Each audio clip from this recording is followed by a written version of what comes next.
Oke, assalamualaikum warahmatullahi wabarakatuh. Waalaikumsalam warahmatullahi wabarakatuh. Perkenalkan, nama saya Sobirin, calon guru penggerak angkatan 9 SMA Negeri 1 Pemulutan Barat, Kabupaten Ogan Ilir. Nah, di sini saya tidak sendiri. Saya ditemani salah satu guru, yaitu Pak Rahmat. Ya, Nah, Pak Rahmat ini adalah guru PJOK, PJOK. ya, yang bekerja di instansi SMA Negeri 1 Pemulutan Barat, Kabupaten Ogan Ilir. Nah, apa kabarnya Pak Rahmat? Alhamdulillah sehat. Oke, sehat, alhamdulillah ya. Nah, jadi sebelum ke sekolah, apa sih kegiatan Pak Rahmat sebelum berangkat ke sekolah? Ya, baik. Terima kasih. Jadi yang pertama persiapannya yang mungkin jarak dari tempat tinggal ke tempat bekerja lumayan jauh. Ya, jadi alhamdulillah meskipun jaraknya lumayan jauh masih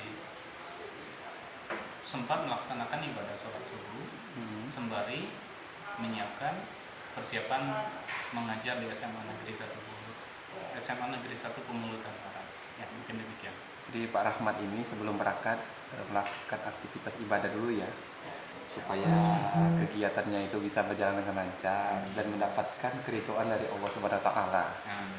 Nah, jadi Pak Rahmat, kegiatan kita hari ini adalah kegiatan prasupervisi. Oh iya. Ya. Jadi tujuan dari kegiatan prasupervisi ini adalah untuk mengetahui dan mengevaluasi jalannya proses pembelajaran yang nanti akan Pak Rahmat lakukan Oh iya, di baik. kelas. Nah, kemudian tujuan kita ini mempersiapkan pembelajaran yang nanti Pak Rahmat lakukan di kelas, sehingga Pak Rahmat itu memperoleh kegiatan pembelajaran sesuai dengan harapan. Oh iya. Dan hasilnya maksimal. Nah, adapun pertanyaan-pertanyaan kegiatan prasupervisi ini nanti saya sampaikan secara bertahap.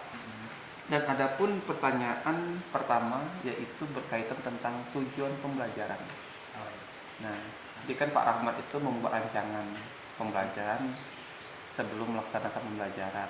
Nah, apa sih tujuan pembelajaran yang ingin Pak Rahmat capai? Oh iya, baik.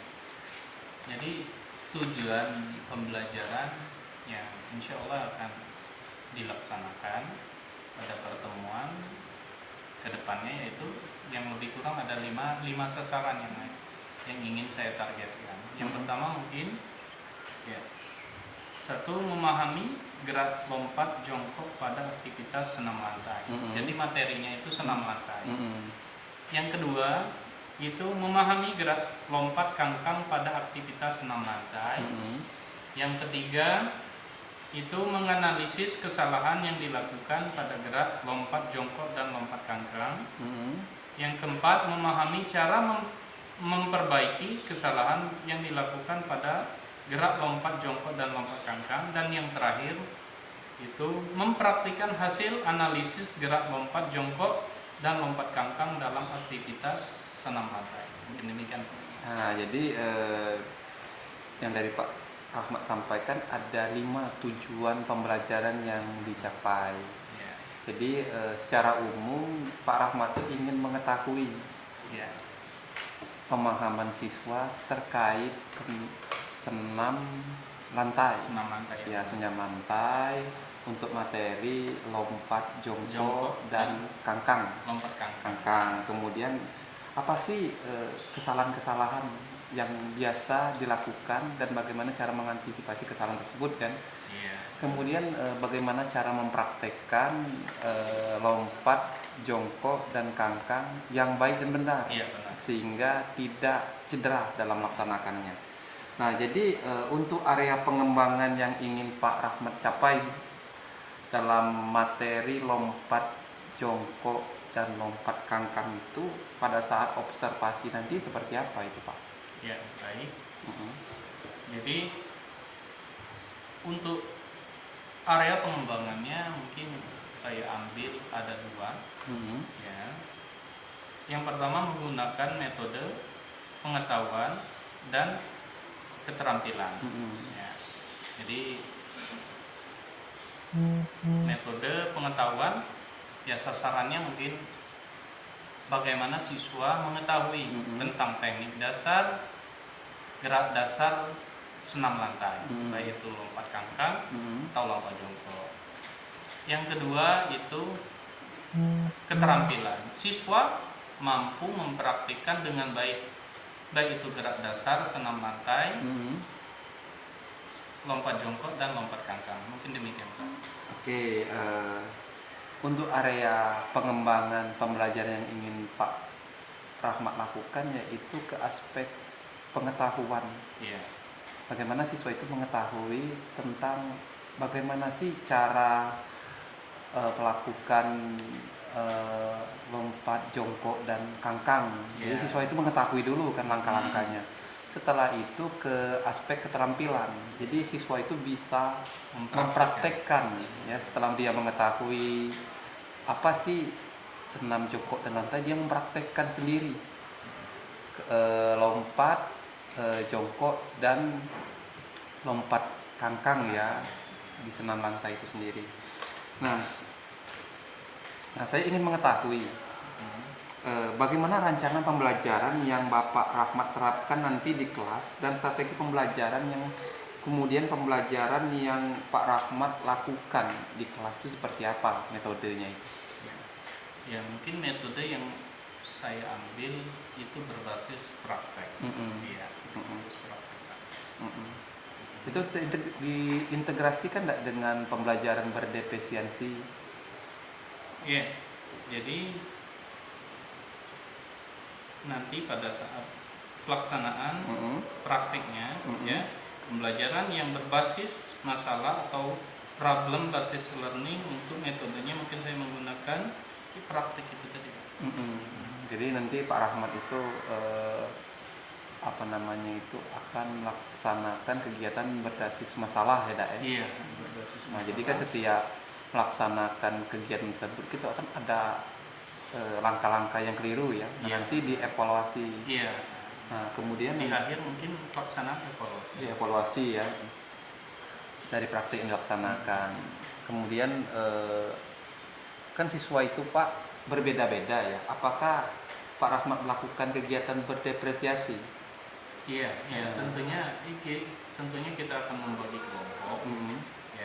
Ya kemampuan siswa kan nggak bisa dipukul rata. Mungkin dari gerak dasar mereka kan berbeda-beda. Mungkin nanti akan kita kelompokkan. Yang pertama mungkin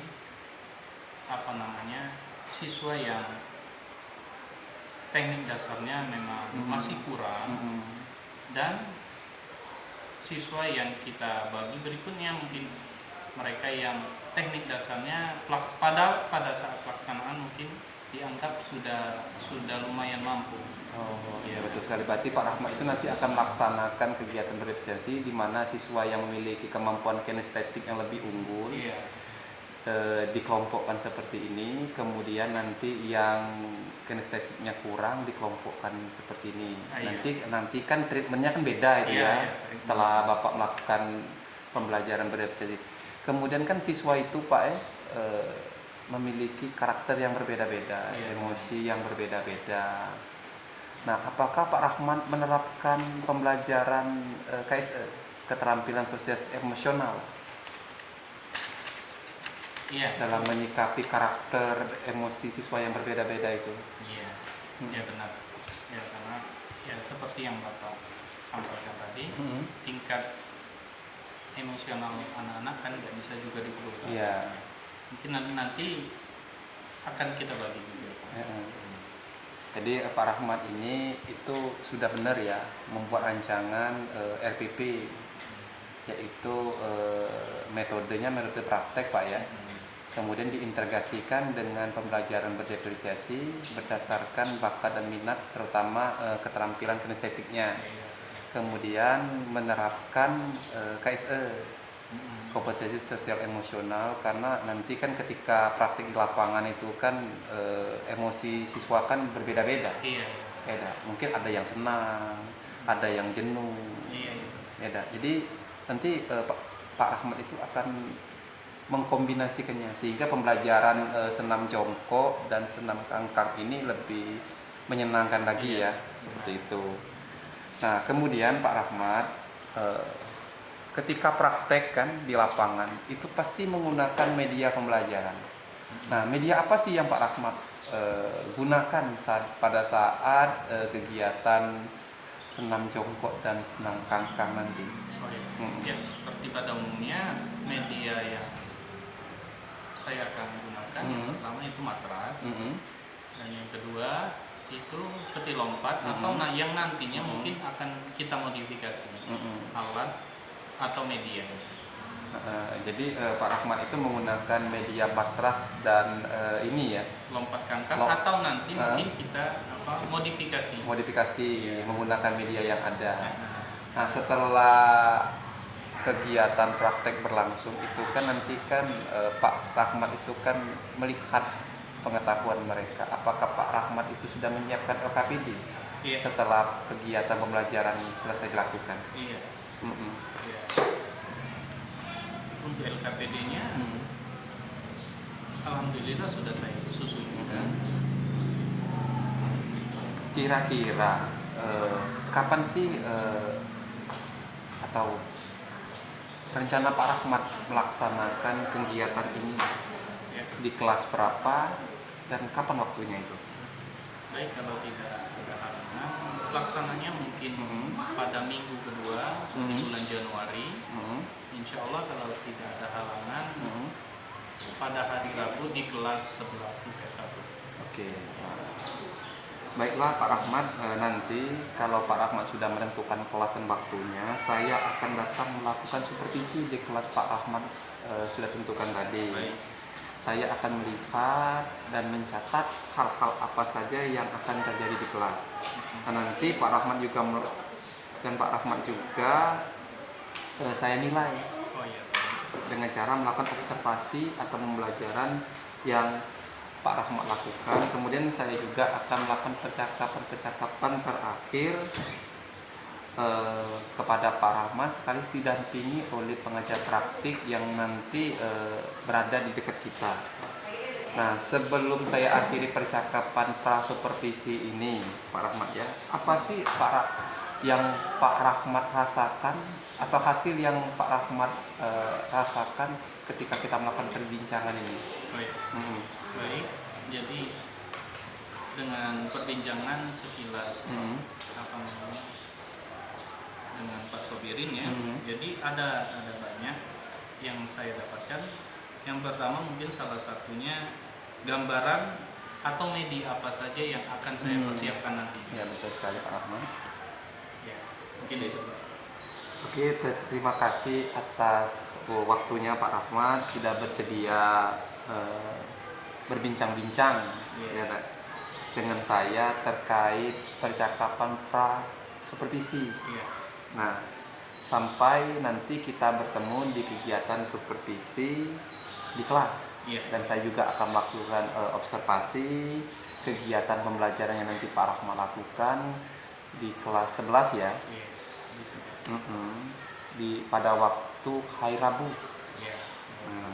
Demikianlah percakapan kita hari ini. Sampai bertemu di kegiatan observasi kelas.